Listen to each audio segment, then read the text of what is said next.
जम्मू आ गए, दिल्ली आ गए, अलग अलग जगह पे आ गए, और अभी सरकार उनको करेगी फिर से हम मेरी बात समझ गए? क्या सबके साथ मर्डर हो जाता है? क्या सारी बहुएं जला के मार दी जाती? Hello everyone, my name is Gunjan Singh and I welcome you all here at Pahuja Law Academy. In this video, we are going to discuss about Constitution Law. ये लेक्चर सीरीज हमने डेमो क्लास के लिए रखी है। जो बच्चे CLAT UG की preparation कर रहे हैं या फिर अदर लो एंट्रेंस एग्जामिनेशन की प्रिपरेशन कर रहे हैं, उनके लिए ये डेमो क्लास है by Pahuja law academy, right. तो इस क्लास के अंदर हम डिस्कस करने वाले हैं कॉन्स्टिट्यूशन लॉ को। हमने कॉन्स्टिट्यूशन लॉ को ही क्यों चूज़ किया? क्योंकि कॉन्स्टिट्यूशन से बहुत अच्छा खासा वेटेज रहता है, not only CLAT UG but also for the other law entrance examinations. जितने भी अदर लो एंट्रेंस एग्जामिनेशंस होते हैं, जैसे एलेट हो गया, all India law entrance exam, जो कि कौन कराता है? NLUD करवाता है। उसके अलावा MSCT हो गया, उसके अलावा आर्मी इंस्टीट्यूट ऑफ लॉ हो गया, या फिर BHU हो गया, जो कि CUET UG के थ्रू जो एग्ज़ाम होता है वो कंडक्ट करवाते हैं। तो उसी के रिगार्डिंग हमने ये क्लास रखी है, एक डेमो क्लास, ताकि आप समझ पाएँ कि पहुजा लॉ अकेडमी पे हम किस तरीके से आपको प्रिपेयर कर रहे हैं क्लैट UG एग्ज़ाम के लिए। सो बेसिकली जब हम बात करते हैं कॉन्स्टिट्यूशन लॉ की, constitution law is very important. Why important? Because एक तो क्लैट के एग्जाम में इसका वेटेज अच्छा खासा रहता है, यानी लॉ एंट्रेंस एग्जामिनेशंस में वेटेज रहेगा। उसके अलावा कॉन्स्टिट्यूशन को जानना हमारे लिए बहुत ज़्यादा इंपॉर्टेंट है। अक्सर आपने देखा होगा अपनी 11th या फिर 12th क्लास की जो NCERT बुक होती है, उसके अंदर कहीं ना कहीं या तो स्टार्टिंग में या फिर एंड में प्रीएम्बल लिखा होता है, जो कि हमारे कॉन्स्टिट्यूशन का एक ऑब्जेक्टिव होता है। ऑब्जेक्टिव मीन्स दैट कि हमारा जो कॉन्स्टिट्यूशन फ्रेम किया गया, हमारे कॉन्स्टिट्यूशन में जो आर्टिकल्स ऐड किए गए, जो प्रोविजंस ऐड किए गए, उनको ऐड करने से पहले हमने देखा कि हमारा प्रीएम्बल क्या कहता है, यानी हम अपने प्रीएम्बल के साथ कंसिस्टेंट रहे। उसके बाद में हमने वो सब ऐड ऑन किया। तो बेसिकली जब कॉन्स्टिट्यूशन की बात कर रहे हैं हम, इट मींस दैट कि हमारा जो कॉन्स्टिट्यूशन बना था वो किसने बनाया था? कॉन्स्टिट्यूएंट असेंबली ने बनाया था। अब कॉन्स्टिट्यूएंट असेंबली ने कॉन्स्टिट्यूशन क्यों बनाया? हमारे ऊपर पहले ब्रिटिशर्स रूल कर रहे थे, राइट। तो जैसे ही हमें इंडिपेंडेंस मिली, उसके बाद में हम ब्रिटिशर्स से अलग हो गए, यानी हम क्या बन गए? इंडिपेंडेंट बन गए, बट स्टिल हम सॉवरेन नहीं थे। अब ये सॉवरेन क्या होता है? सॉवरेन मींस दैट कि कोई भी ऐसा कंट्री जो किसी अदर कंट्री पे डिपेंड नहीं कर रहा है। इसको अगर हम आसान भाषा में समझें तो सपोज कीजिए आप अपने पेरेंट्स के अकॉर्डिंग चल रहे हैं, राइट। आपके मन में जो आ रहा है, आपको क्लैट करना है, आपको एक एडवोकेट बनना, आपको जज बनना, आपको लॉ ऑफिसर बनना है, या आर्मी के अंदर आपको जैग ऑफिसर बनना है, राइट। तो वो आपकी इंडिपेंडेंट चॉइस है कि आप अपनी लाइफ में क्या करना चाहते हैं। आप इंडिपेंडेंट हैं, आप जो करना चाहते हैं वो कर रहे हैं, बट स्टिल आपको अपने पेरेंट्स से परमिशन लेनी पड़ती है कि आपको क्लैट की कोचिंग करनी है, आपको किसी बर्थडे पार्टी में जाना है। इट मींस दैट कि आपके ऊपर टोटल कंट्रोल किसका है? आपके पेरेंट्स का है। It means that you are not sovereign, यानी किसी भी कंट्री के ऊपर अगर किसी अदर नेशन का कंट्रोल है किसी भी तरीके से, डायरेक्टली इनडायरेक्टली, तो वो कंट्री सॉवरेन नहीं होगा। तो जब ब्रिटिशर्स हमारी कंट्री के ऊपर रूल कर रहे थे तो हम ब्रिटिशर्स के रूल्स एंड रेगुलेशंस को फॉलो कर रहे थे। अब अगर हम इंडिपेंडेंस पाने के बाद भी अगर उनके रूल्स एंड रेगुलेशन को अगर हम फॉलो करेंगे, इट मींस दैट कि हम सॉवरेन नहीं हैं, हम ब्रिटिशर्स के अकॉर्डिंग ही चल रहे हैं। इसलिए हमने डिसाइड किया कि हम अपना कॉन्स्टिट्यूशन बनाएंगे, हम अपना इंडियन कॉन्स्टिट्यूशन प्रिपेयर करेंगे, उसको ड्राफ्ट करेंगे, और उसके लिए हमने बनाई है कॉन्स्टिट्यूएंट असेंबली, जिसने हमारे कॉन्स्टिट्यूशन को प्रिपेयर किया और हमारा कॉन्स्टिट्यूशन बनकर तैयार हुआ। उससे पहले हम जो गवर्न किया जा रहा था, हमारी कंट्री इंडिपेंडेंस पाने के बाद में गवर्न किससे हो रही थी? Indian independence act 1947। वो एक्ट ब्रिटिशर्स ने बनाया कि जब तक आप अपना कोई कॉन्स्टिट्यूशन नहीं बना लेते, अपना कोई एक्ट नहीं बना लेते, या फिर अपने रूल्स एंड रेगुलेशन नहीं बना लेते, तब तक ये कंट्री किससे गवर्न होगा? इंडियन इंडिपेंडेंस एक्ट 1947 से। उसके बाद में हमने अपना कॉन्स्टिट्यूशन बनाया। अब हमने अपना कॉन्स्टिट्यूशन तो बनाया, बट उससे पहले हम अदर नेशंस के कॉन्स्टिट्यूशन की तरफ देखते हैं। हमने हर एक कंट्री के कॉन्स्टिट्यूशन को देखा, भले वो US हो या फिर जर्मनी हो, फ्रांस हो, आयरलैंड हो, रशिया हो, जापान हो, यानी हमने हर एक कंट्री के कॉन्स्टिट्यूशन को देखा जो हमसे पहले इंडिपेंडेंट हो चुके थे। इट मींस दैट उनका कॉन्स्टिट्यूशन बनकर तैयार हो गया था, वो सॉवरेन नेशन बन चुके थे। तो हमने उन कंट्रीज के कॉन्स्टिट्यूशन को देखा, हमने उनके प्रोविजंस को देखा कि किस तरीके से वो अपने सिटीजन्स को राइट प्रोवाइड कर रहे हैं, कौन कौन से राइट्स उनके सिटीजन्स को मिल रहे हैं। फिर हमने उन राइट्स को हमारी सोसाइटी के साथ कंपेयर किया कि हमारी सोसाइटी एक डेवलपिंग सोसाइटी थी, इंडिया एक डेवलपिंग नेशन है, यानी हम अभी डेवलप कर रहे हैं। इट मीन्स दैट कि हमने उनके प्रोविजंस को हमारी सोसाइटी के साथ देखा कि वो कंसिस्टेंट हैं या नहीं है, क्या हमारी सोसाइटी के लिए वो फिट हैं। अगर वो फिट हैं तो हमने उनको इंक्लूड कर लिया किसमें, कॉन्स्टिट्यूशन में। अब अगर हम एग्जांपल लें फंडामेंटल राइट्स का, fundamental rights are the basic rights जो हर एक ह्यूमन बीइंग की रिक्वायरमेंट होती है डेली लाइफ के लिए, यानी एक अच्छी लाइफ के लिए फंडामेंटल राइट्स होना बहुत जरूरी होता है। फंडामेंटल राइट्स अगर हम देखें तो क्या होता है, इट मीन्स दैट कि right to water, right to food, right to cloth, right to education, right to life, यानी ये जितने राइट्स हैं जो बेसिक राइट्स हैं वही क्या है, फंडामेंटल राइट्स। अब हमने फंडामेंटल राइट्स यूएस में देखे, यूएस के अंदर फंडामेंटल राइट्स को कहा जाता है बिल ऑफ राइट्स। वहां के सिटीजन्स को वो बिल ऑफ राइट्स मिल रहे थे, तो हमने सोचा कि हमारी कंट्री के सिटीजन्स को भी ऐसे राइट मिलने चाहिए। फिर हमने अपनी सोसाइटी को देखा कि यहाँ क्या रिक्वायरमेंट है, तो हमने देखा कि हाँ यहाँ हमारे सिटीजन्स को रिक्वायरमेंट है, तो हमने हमारे कॉन्स्टिट्यूशन में फंडामेंटल राइट को सबसे पहले एड ऑन किया। हमने बोरो कहाँ से किया, यूनाइटेड स्टेट ऑफ अमेरिका के कॉन्स्टिट्यूशन से, यानी हमने वहां से बोरो किया और कॉपी पेस्ट नहीं किया। हमने अपने सिटीजन्स को देखा, हमारी सोसाइटी को देखा, ऑब्जर्व किया कि क्या क्या रिक्वायरमेंट्स हैं, उसके अकॉर्डिंग हमने उन राइट्स को एड ऑन किया। जो राइट्स हमारी सोसाइटी के अकॉर्डिंग फिट नहीं थे हमने उनको एड ऑन नहीं किया। यानी इस तरीके से हमने हमारे कॉन्स्टिट्यूशन में फंडामेंटल राइट को ऐड ऑन किया। अब हमारे फंडामेंटल राइट्स को हम क्या कहते हैं, फंडामेंटल राइट्स को हम कहते हैं Magna Carta of the Indian constitution. क्यों, क्योंकि मैग्ना कार्टा एक ऐसा डॉक्यूमेंट था जो पहला, दुनिया का पहला ऐसा डॉक्यूमेंट था जहां बात की जाती है सिटीजन्स के राइट की, जो लिखा गया था 1215 के अंदर, और वहां पर सिटीजन्स के राइट की बात की जाती है कि कौन कौन से राइट सिटीजन को दिए जाएंगे। सेम वे फंडामेंटल राइट हमने हमारे कॉन्स्टिट्यूशन में ऐड ऑन करे, वो हमारे पहले राइट्स थे जो इंडियन सिटीजन्स को मिल रहे थे।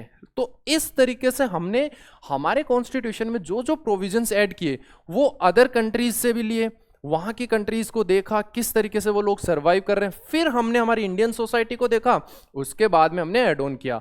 तो हमारे जो कॉन्स्टिट्यूएंट असेंबली के जो मेंबर्स थे जो हमारे कॉन्स्टिट्यूशन को ड्राफ्ट कर रहे थे, सोचो उन लोगों ने किस तरीके से हमारे कॉन्स्टिट्यूशन को फ्रेम किया कि हमारे बारे में इतना सोचा, हमारी इंडियन सोसाइटी किस तरीके से ग्रो कर पाए, हमारी इंडियन सोसाइटी किस तरीके से डेवलप हो जाए, उसको ध्यान में रखकर उन्होंने एक बेहतरीन कॉन्स्टिट्यूशन तैयार किया।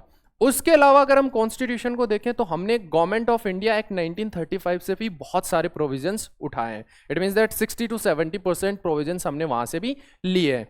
तो हमने लेकिन गवर्नमेंट ऑफ इंडिया एक्ट को इसलिए डायरेक्ट नहीं रखा क्योंकि वो एक्ट पास किया गया था किसके द्वारा, ब्रिटिशर्स ने उसको पास किया था, ब्रिटिश पार्लियामेंट में वो पास हुआ था। अगर हम उसको एज इट एज रख लेते तो हम सॉवरेन नहीं होते। क्यों, क्योंकि कहीं ना कहीं इनडायरेक्टली ब्रिटिशर्स हमारे ऊपर रूल कर रहे हैं, क्योंकि उनके रूल्स एंड रेगुलेशन हम फॉलो कर रहे हैं। सेम वे अगर हम देखें रिसेंटली हमारी कंट्री के अंदर 3 न्यू क्रिमिनल लॉज आए, हमने उनको रिपील कर दिया, जो पहले वाले थे उनको रिप्लेस किया, हटाया और नए लॉज लेके आ गए। क्यों लेके आए, ताकि हमें लगे कि हमारी कंट्री क्या है, एक सॉवरेन नेशन है, यानी हम किसी अदर कंट्रीज के लॉज पे डिपेंड नहीं कर रहे हैं। हमें जैसा लॉ चाहिए, हमारी कंट्री के अंदर जो रूल्स एंड रेगुलेशन हमारी सोसाइटी के लिए जो बेटर रहेगा हम वही अडॉप्ट करेंगे और उसको अपने अकॉर्डिंग उसका इंप्लीमेंटेशन करेंगे। अब बात कर रहे हैं हम इस एग्जाम की, जो क्लैट या फिर अदर लॉ एंट्रेंस एग्जाम होता है, उसके अंदर बहुत सारे ऐसे इंपॉर्टेंट प्रोविजंस हैं कॉन्स्टिट्यूशन के जो उस एग्जाम के पॉइंट ऑफ व्यू से बहुत ज़्यादा इंपॉर्टेंट है। लेकिन हम यहाँ पर पीएलए के अंदर हम क्या कर रहे हैं, हम उन्हीं प्रोविजंस को डिस्कस करेंगे, स्मार्ट स्टडी करेंगे, यानी जो एग्जाम के लिए पॉइंट ऑफ व्यू से रिलेवेंट है। अगर एग्जाम पॉइंट ऑफ व्यू से रिलेवेंट है तो हम उसको इन डिटेल डिस्कस करेंगे, जो एग्जाम पॉइंट ऑफ व्यू से रिलेवेंट नहीं है उसको हम टच भी नहीं करेंगे। क्यों, क्योंकि कॉन्स्टिट्यूशन लॉ इंपॉर्टेंट है। आप जब लॉ स्कूल में जाएंगे तो वहाँ बहुत अच्छे से पढ़ेंगे, लेकिन हमें अभी क्या करना है, हमें एग्जाम क्रैक करना है, यानी हमें क्लैट या अदर लॉ एंट्रेंस एग्जामिनेशन को क्रैक करना है। उसके लिए हमें स्मार्ट स्टडी करनी होगी। स्मार्ट स्टडी की रिक्वायरमेंट क्यों है, क्योंकि बहुत सारे ऐसे बच्चे हैं जो 12th के बोर्ड एग्जाम्स के साथ प्रिपरेशन कर रहे हैं, बहुत सारे ऐसे बच्चे हैं जो ड्रॉप लेके प्रिपरेशन कर रहे हैं, बहुत सारे ऐसे बच्चे भी होते हैं जो 11th से स्टार्ट कर देते हैं प्रिपरेशन। तो उनकी प्रिपरेशन हैम्पर ना हो, उनका कॉन्फिडेंस डाउन ना हो, उन्हें लगे कि हाँ मेरी एक लेवल की प्रिपरेशन है, मैं इस एग्जाम को क्रैक ईजिली कर जाऊंगा, उसके लिए स्मार्ट स्टडी करना बहुत जरूरी है। सो स्टार्ट करते हैं आज की क्लास। कॉन्स्टिट्यूशन में हम क्या क्या रीड करने वाले, देखिए। The constitution of India is the father of all laws and legislation in the country. अब कहा गया है कि कॉन्स्टिट्यूशन क्या है, फादर ऑफ ऑल लॉज, यानी जितने भी इंडिया के अंदर लॉज है उनके फादर कौन है, कॉन्स्टिट्यूशन। क्यों है, वाई, ये हर एक स्टूडेंट के माइंड में क्वेश्चन आना चाहिए। हम जो भी यहाँ पढ़ रहे हैं, जो भी डिस्कस कर रहे हैं, वो ये वाई, ये जो क्वेश्चन मार्क है, ये हमेशा हर किसी स्टूडेंट के माइंड में आना चाहिए, ताकि हम अपने कॉन्सेप्ट्स को बहुत अच्छे से समझ पाए। अब हमने कहा constitution of India is the father of all laws. It means that कि जितने भी लॉज है, जितने भी एक्ट्स इंडिया के अंदर अब तक बने हैं, उनके फादर कौन है? कॉन्स्टिट्यूशन। किस तरीके से? देखिए, यानी जो भी एक्ट पार्लियामेंट में पास हो रहा है या फिर जो प्री इंडिपेंडेंस पास हो चुके हैं, उन सभी एक्ट्स को किसके साथ कंसिस्टेंट रहना होगा? कॉन्स्टिट्यूशन के साथ। अगर वो लॉज कॉन्स्टिट्यूशन के साथ कंसिस्टेंट नहीं है तो वो वैलिड नहीं होंगे, यानी वो इनवैलिड लॉज होंगे। इसीलिए कहा गया है कि constitution is the father of all laws, यानी जितने भी लॉज अब तक आए हैं या प्री इंडिपेंडेंस जो पास हो गए हैं, उन सब को कंसिस्टेंट रहना होगा, उन सब को कॉन्स्टिट्यूशन के प्रोविजंस के साथ चलना होगा। वो कॉन्स्टिट्यूशन के प्रोविजंस का वोलेशन नहीं कर सकते, यानी वो फंडामेंटल राइट्स का वोलेशन नहीं कर सकते। अब कुछ स्टूडेंट्स को यहाँ पे डाउट आ रहा होगा कि मैं बार बार फंडामेंटल राइट्स का वर्ड जो है ये यूज कर रहा हूं, कि क्या होता है फंडामेंटल राइट्स। हम आगे चलकर इसको बहुत अच्छे से डिस्कस करेंगे। जो जो फंडामेंटल राइट्स हमारे कॉन्स्टिट्यूशन ने हमें यानी इंडियन सिटीजन्स को दे रखे हैं वो भी डिस्कस करेंगे। कुछ ऐसे फंडामेंटल राइट्स है जो नॉन सिटीजन्स के लिए भी अवेलेबल है, उसको भी हम इन डिटेल डिस्कस करेंगे। कब हमारे फंडामेंटल राइट्स का अगर वोलेशन हो जाता है तब हम क्या करेंगे, किस तरीके से हम रेमेडीज ले सकते हैं, किस तरीके से हम हाई कोर्ट या सुप्रीम कोर्ट का अप्रोच कर सकते हैं, वो सब भी हम डिस्कस करेंगे। अब आगे देखते हैं। In other words, it is the supreme law of the land and hence each and every legal proviso existing in the country by virtue of any statute. अब ये statute means that कोई भी act, legislation, act or code had to be in conformity with the constitutional values. It means that कोई भी act, code या फिर कोई भी statute, यानी जो भी law इंडिया के अंदर अगर आ रहा है, पास कर रहा है पार्लियामेंट या फिर प्री इंडिपेंडेंस पास हो चुका है, उन सब को कॉन्स्टिट्यूशन के साथ कंसिस्टेंट रहना होगा।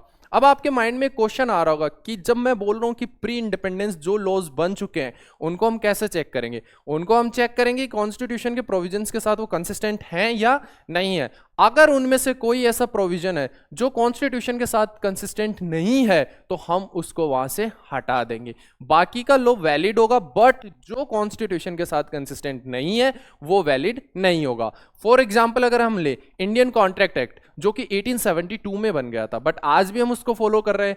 हम उन्हीं प्रोविजंस को फॉलो कर रहे हैं जो कॉन्स्टिट्यूशन के साथ क्या है? कंसिस्टेंट है। जो कंसिस्टेंट नहीं है हम उनको फॉलो नहीं कर रहे। अब हम आगे देखते हैं। देखिए कि जो क्लैट का हो गया, एलेट सेट या फिर जामिया लॉ एंट्रेंस एग्जाम हो गया, यहाँ पे कॉन्स्टिट्यूशन का अच्छा खासा वेटेज रहता है, जो मैंने आपको बताया है कि कॉन्स्टिट्यूशन एक बहुत इंपॉर्टेंट सब्जेक्ट है।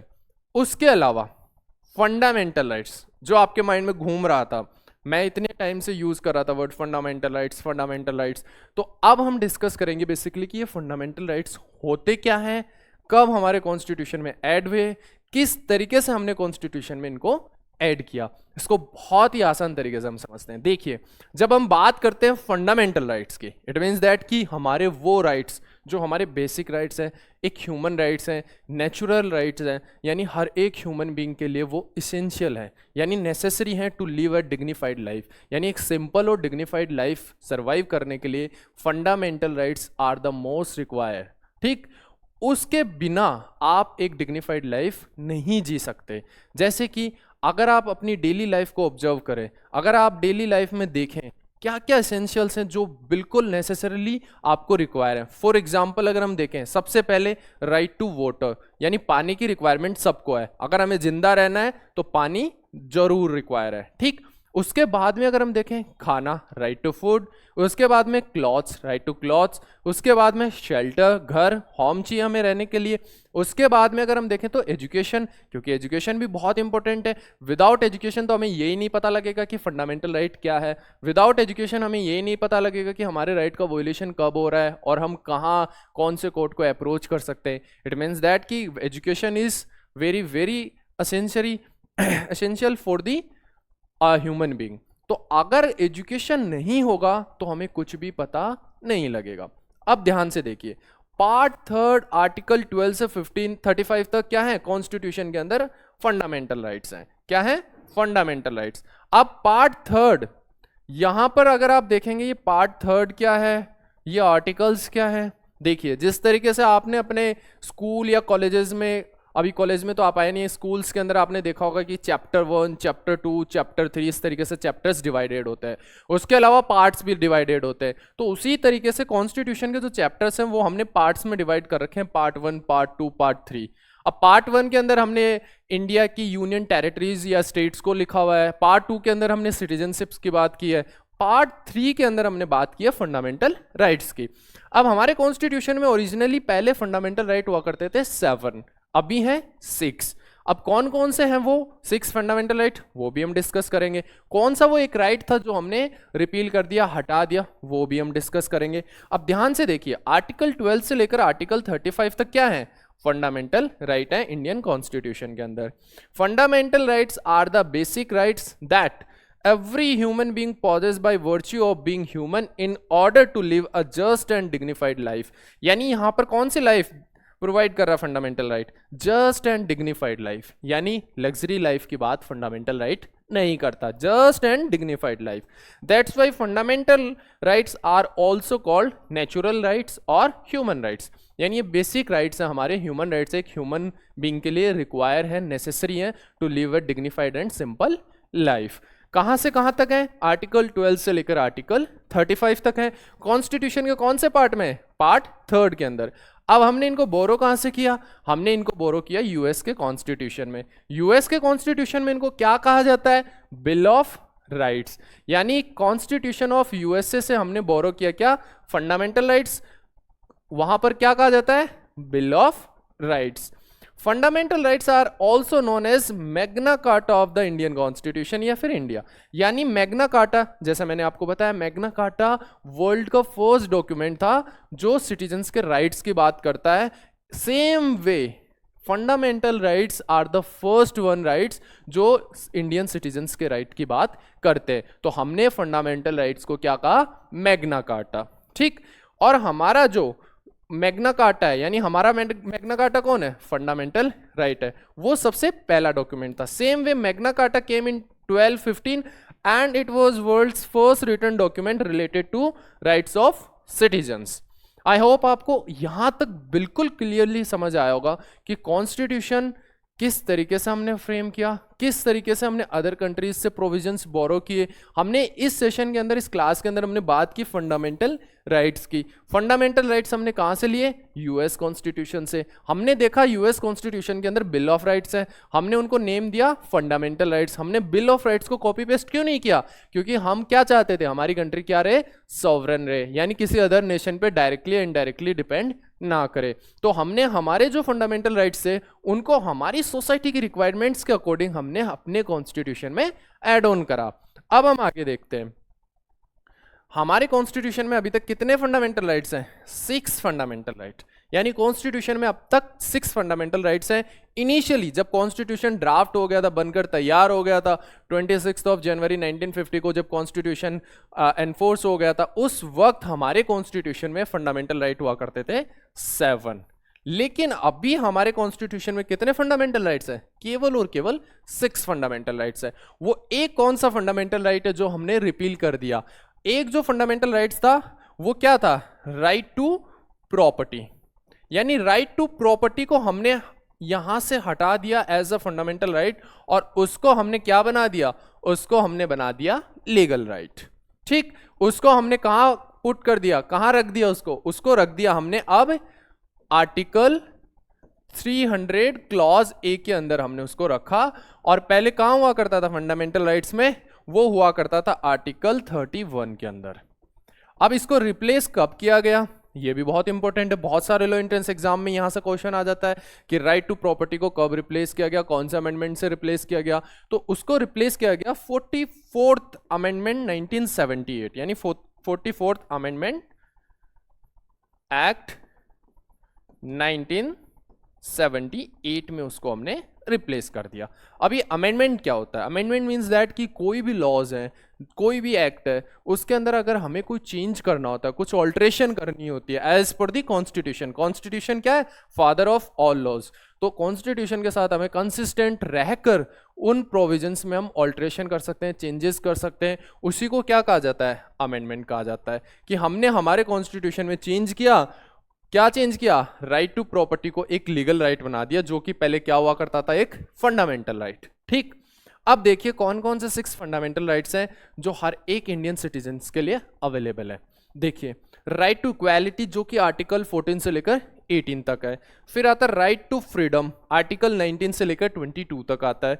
फिर राइट अगेंस्ट एक्सप्लॉयटेशन, आर्टिकल 23 से लेकर 24 तक आता है।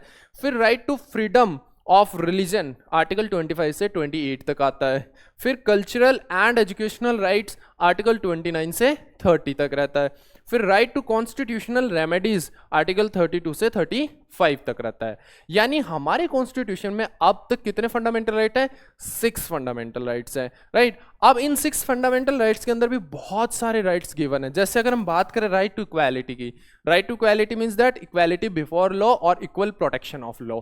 Equality before of law means that कि कोई भी पर्सन, इधर person can be a common man, और वो कोई मिनिस्टर भी हो सकता है, कोई वो रिच पर्सन भी हो सकता है, कोई बिजनेसमैन भी हो सकता है, but everyone is equal in the eyes of law. अगर कोई भी पर्सन कोई भी क्राइम कमिट करता है तो उनको सेम वे ट्रीट किया जाएगा। अगर कोई भी पर्सन किसी भी तरीके का रॉन्गफुल एक्ट करता है तो उनको सेम वे ट्रीट किया जाएगा। हमारा कॉन्स्टिट्यूशन कोई डिस्क्रिमिनेशन नहीं करता, यानी राइट टू इक्वालिटी, यानी सब लोग कानून की नज़र में क्या है, सेम है।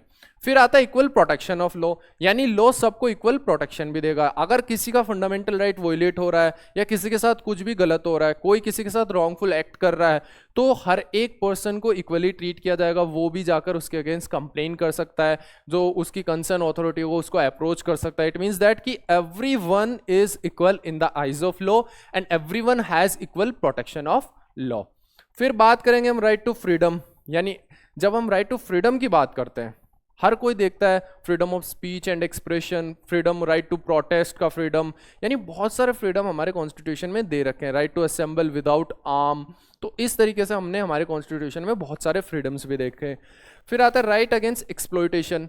अब राइट अगेंस्ट एक्सप्लॉयटेशन क्या होता है कि हमने अक्सर अपनी सोसाइटी के अंदर देखा है कि जो वुमेन्स होती हैं उनका एक्सप्लॉयटेशन किया जाता है, या फिर जो बच्चे होते हैं उनका एक्सप्लॉयटेशन किया जाता है। किस तरीके का एक्सप्लॉयटेशन किया जाता है, सपोज कीजिए कोई एक बच्चा है, उसको हजार्डियस इंडस्ट्रीज में काम कराया जा रहा है, यानी बहुत ही भयंकर इंडस्ट्री है जहाँ पर उसको हेल्थ इश्यूज हो सकते हैं, उसको एजुकेशन नहीं मिल पा रहा है जस्ट बिकॉज वो वहाँ काम कर रहा है, उसकी लाइफ डेंजर में, इस तरीके से उसका एक्सप्लॉयटेशन हो रहा है। वुमेन्स का एक्सप्लॉयटेशन भी होता है, ह्यूमन ट्रैफिकिंग भी होती है। तो वहाँ पर जो ये एक्सप्लॉयटेशन हो रहा है उसके लिए भी हमने हमारे कॉन्स्टिट्यूशन में एक फंडामेंटल राइट बना रखा है कि अगर इस तरीके की कोई एक्टिविटी करता है तो वो एक पनिशेबल ऑफेंस रहेगा।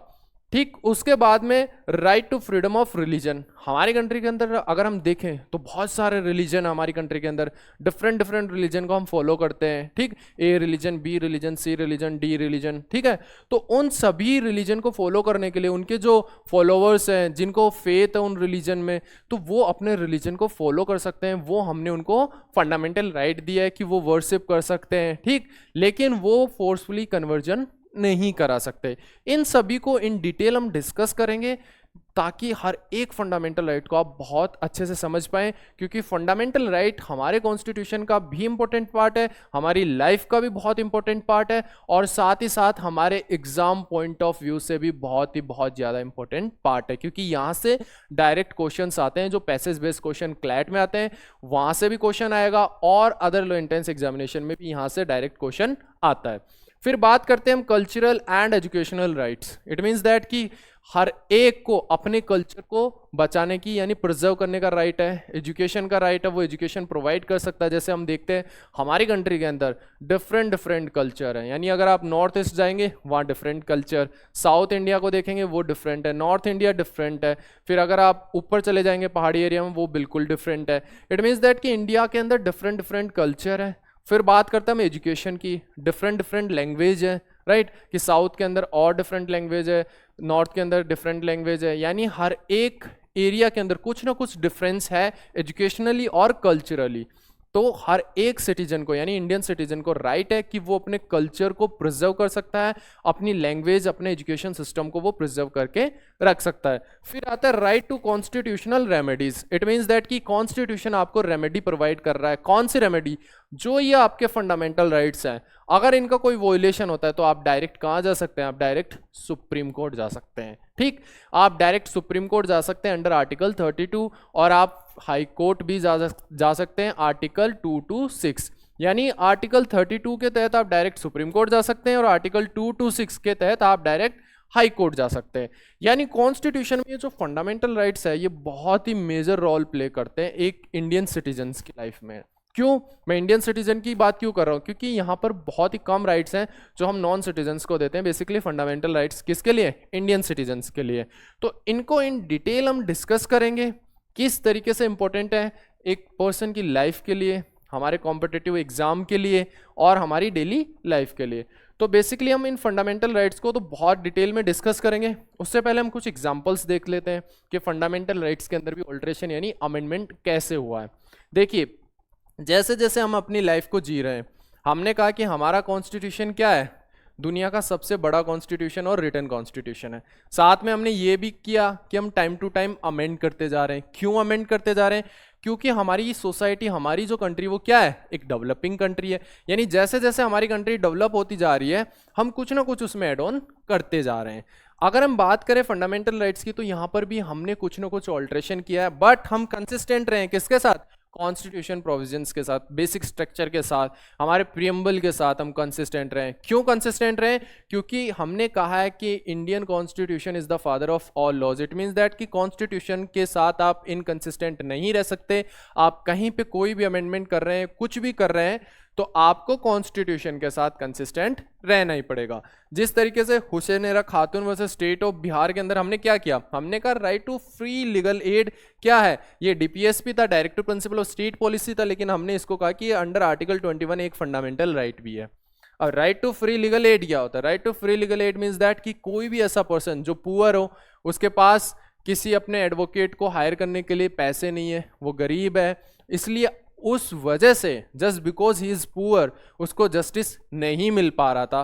तो यहाँ पर क्या कहा कोर्ट ने? कोर्ट ने कहा कि इस वजह से अगर जस्टिस नहीं मिल पा रहा है तो यहाँ पर right to free legal aid एक फंडामेंटल राइट है। हर पर्सन, जिस पर्सन के पास पैसा नहीं है और उसकी वजह से उसको जस्टिस नहीं मिल पा रहा है, तो उसको गवर्नमेंट प्रोवाइड करेगी जो चार्जेस एक एडवोकेट के होंगे, या फिर गवर्नमेंट उसको एक एडवोकेट प्रोवाइड करेगी ताकि वो उसके लिए रिप्रेजेंटेशन कर सके कोर्ट के अंदर और उसको जस्टिस मिल सके। यानी हमारे कॉन्स्टिट्यूशन में ये कहा गया है कि जस्टिस होना ही जरूरी नहीं है, जस्टिस होते हुए दिखना भी जरूरी है। ठीक, तो right to free legal aid यहां पर एक फंडामेंटल राइट है। फिर आता है Premanand Katara versus union of India. इस केस के अंदर क्या हुआ? इस केस के अंदर सुप्रीम कोर्ट ने कहा कि राइट टू हेल्थ भी एक फंडामेंटल राइट है। आपने देखा होगा अक्सर गवर्नमेंट हॉस्पिटल्स हैं, वहां पर आप जाते हैं आपको फ्री इलाज मिलता है। क्यों? क्योंकि राइट टू हेल्थ एक फंडामेंटल राइट है। अगर आपको कोई भी बेसिक प्रॉब्लम आ रही है तो आप जाकर फ्री अपना ट्रीटमेंट गवर्नमेंट हॉस्पिटल में करवा सकते हैं। क्यों? क्योंकि आपके पास एक फंडामेंटल राइट है, राइट टू हेल्थ। उसके बाद में Medha Patkar versus union of India में राइट टू वाटर को फंडामेंटल राइट का कि राइट टू वाटर बहुत एसेंशियल है। उसके बाद में रामलीला मैदान केस के अंदर राइट टू स्लीप। आपने अक्सर देखा होगा कि आपके घर के बाहर कोई भी लाउड म्यूजिक बजा रहा होता है रात को, तो वो आपकी स्लीप को डिस्टर्बेंस क्रिएट कर रहा है, यानी आपको सोने नहीं दिया जा रहा है। वो आपका एक फंडामेंटल राइट है, आप उसके अगेंस्ट कंप्लेन कर सकते हैं, आप पुलिस को अप्रोच कर सकते हैं, आप कंसर्न अथॉरिटी को अप्रोच कर सकते हैं। यानी राइट टू स्लीप भी आपके लिए एक फंडामेंटल राइट है। फिर के पुत्तस्वामी वर्सेस यूनियन ऑफ इंडिया में राइट टू प्राइवेसी को कहा गया कि ये भी एक फंडामेंटल राइट है। फिर PUCL versus union of India में राइट टू फूड को भी एक फंडामेंटल राइट कहा गया। यानी हमने देखा कि right to privacy, right to food, ठीक, यहां पर बहुत सारे फंडामेंटल राइट्स हैं हमारे कॉन्स्टिट्यूशन के अंदर। तो उन फंडामेंटल राइट्स को हम डिस्कस करेंगे नेक्स्ट क्लास के अंदर। अभी हमने एक ओवरव्यू लिया है कि कॉन्स्टिट्यूशन किस तरीके से फ्रेम हो रहा था, फिर हम आए फंडामेंटल राइट्स तक, फिर हमने देखा कि अदर कंट्रीज से हमने किस तरीके से हमारे कॉन्स्टिट्यूशन को हमने बोरो किया, किस तरीके से हमने अपनी सोसाइटी को देखा और उन प्रोविजंस को हमारे कॉन्स्टिट्यूशन में हमने ऐड ऑन किया। इन डिटेल हम इन कॉन्स्टिट्यूशन के जितने भी प्रोविजंस हैं, या फिर हम बात करें फंडामेंटल राइट्स जो अभी 6 हैं, उनको इन डिटेल डिस्कस करेंगे कौन कौन से राइट्स इंडियन सिटीजन के लिए अवेलेबल हैं, और जब आपके किसी भी राइट का वोलेशन होता है तो आप किस तरीके से कोर्ट को अप्रोच कर सकते हैं। तो उन सभी को अगर आपको जानना है, उन सभी प्रोविजंस को आपको अच्छे से एक सिंपल वे में समझना है। जिस तरीके से आपने अभी फंडामेंटल राइट्स के बारे में जाना, आपने देखा किस तरीके से हमने अदर कंट्रीज से कॉन्स्टिट्यूशन के प्रोविजंस को बोरो किया, हमने किस तरीके से कहाँ से कौन से प्रोविजंस को बोरो किया है।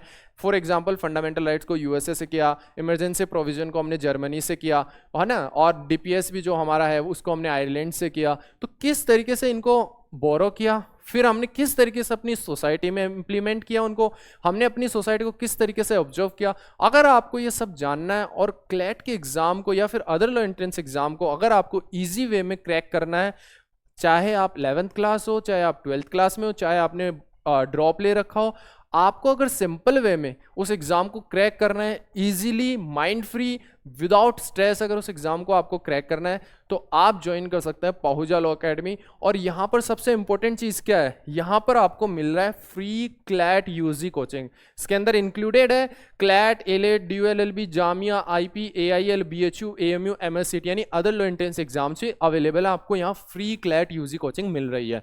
बट कंडीशन क्या है फ्री क्लैट यूजी कोचिंग की? कंडीशन है ये स्कॉलरशिप टेस्ट जो कंडक्ट किया जा रहा है based on all India scholarship test. यहां पर अगर आप अच्छा स्कोर करते हैं तो आपको मिल सकता है अप टू 100% स्कॉलरशिप मिल सकता है। अब इस स्कॉलरशिप टेस्ट में आप किस तरीके से अपीयर हो सकते हैं, किस तरीके से आप यहां पर स्कॉलरशिप अवेल कर सकते हैं, तो आपको क्या करना है, आपको इस नंबर पे कॉल करना है 9821593230 और आप यहां पर अपना टेस्ट शेड्यूल करवा सकते हैं। एंड देन उसके बाद में आपकी परफॉर्मेंस के बेस पे आपको यहाँ पर स्कॉलरशिप मिल जाएगा और आप इजी वे में क्लैट का एग्जाम या फिर अदर लॉ एंट्रेंस एग्जाम या फिर CUET, UG, PG या फिर क्लैट PG, उन एग्जाम्स को आप इजीली क्रैक कर सकते हैं। So thank you so much for watching. Subscribe for more content.